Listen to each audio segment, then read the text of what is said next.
നമ്മുടെ ചുറ്റും പലതരം മനുഷ്യരുണ്ടല്ലേ.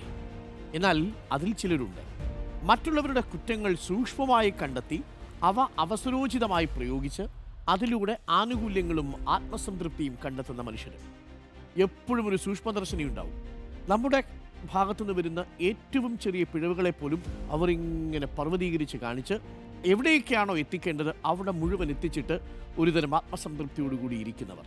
നിങ്ങളുടെ ഓഫീസിലും നിങ്ങളുടെ ചുറ്റുവട്ടത്തും നിങ്ങളുടെ വീട്ടിലും നിങ്ങൾക്കവരെ കാണാം. ഒരു കാര്യം നമ്മൾ എപ്പോഴും ഓർമ്മിക്കേണ്ടതുണ്ട്. തെറ്റു മാത്രം ചെയ്തുകൊണ്ട് ആരും ജീവിക്കുന്നില്ല. 1000 ശരികൾക്കിടയിൽ സാഹചര്യം കൊണ്ടും പ്രേരണ കൊണ്ടും ചില തെറ്റുകൾ സംഭവിച്ചേക്കാം.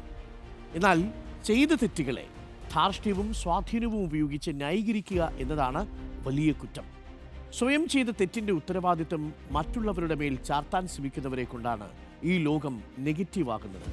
എതിർത്താലുണ്ടാവുന്ന ഭവിഷ്യത്തുകളോർത്ത് സ്വയം പിൻവലിയുന്നവരുമുണ്ടാവും. ആ ആനുകൂല്യത്തിൽ നേട്ടങ്ങൾ പിടിച്ചു വാങ്ങുന്നവരുമായി നമ്മൾ തരം താഴരുത്. ഓർക്കുക, നിസ്സഹായൻ്റെ ശബ്ദത്തിനും നിശബ്ദതയ്ക്കും ഒരേ വിലയാണ്. ഒരു പറച്ചിലുണ്ട്, ദുർബലരുടെ തെറ്റുകൾ ശിക്ഷിക്കപ്പെടും, പ്രബലരുടെ തെറ്റുകൾ ആവർത്തിക്കപ്പെടും എന്നതാണ്. കാരണം ദുർബലർക്ക് മുകളിൽ നിയമവും പ്രബലർക്ക് ചുറ്റും സ്വാധീന വലയവുമുണ്ട്.